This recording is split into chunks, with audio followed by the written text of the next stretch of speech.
Hey there folks, in today's video I'm going to be showing you how to bleed the air out of your hydraulic floor jack, or as they're also known, trolley jack.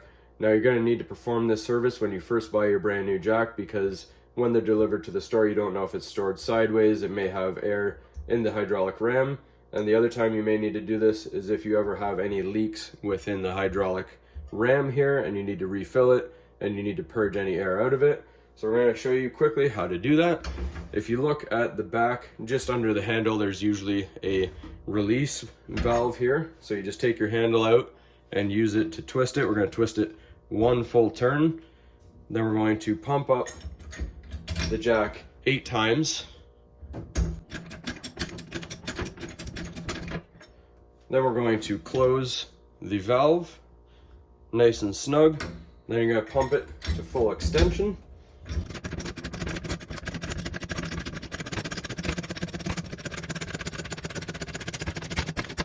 Once you hear a little hiss inside the ram, that means it's reached its maximum extension. You're going to go ahead and pump it 8 more times. Then we're going to simply release the ram back into its resting position. Close your valve. Then we're going to look at the oil fill plug, and we're just going to take off this protective or decorative cap right here. And this is your ram. We'll get you close up. That is your drain plug right there. All right, so here is the fill plug that we showed you. So there's a couple options to take it out. You can use some needle nose pliers, or you can get one of these panel popper tools meant for working on cars.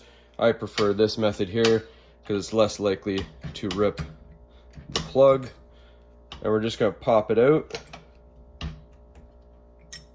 And that's hard to see on camera, but you're just going to wiggle the jack back and forth and you can see the ram inside.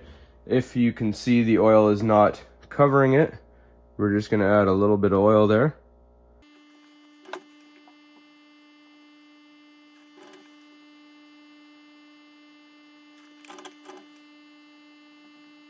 Alright, once you see that the ram inside, the piston, is covered, then you're good to go and put your cap back on.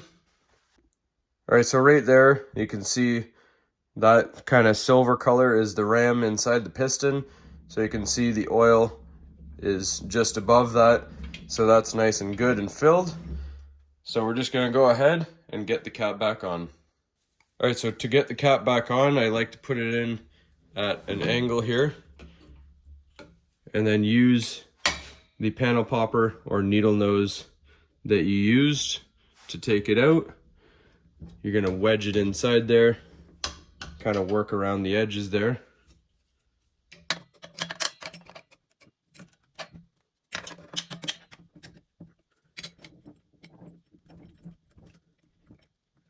Once you have it in place, just wipe it down of any oil so that you can see if there's any oil leaking. And if you go on Amazon, if you do happen to rip one of these, sometimes you'll see the oil bubbling out of there. You can buy multi-packs of replacement plugs for cheap, so not to worry. So that's all there is to it, folks. Hopefully you found this helpful, and as always, please don't forget to like and subscribe.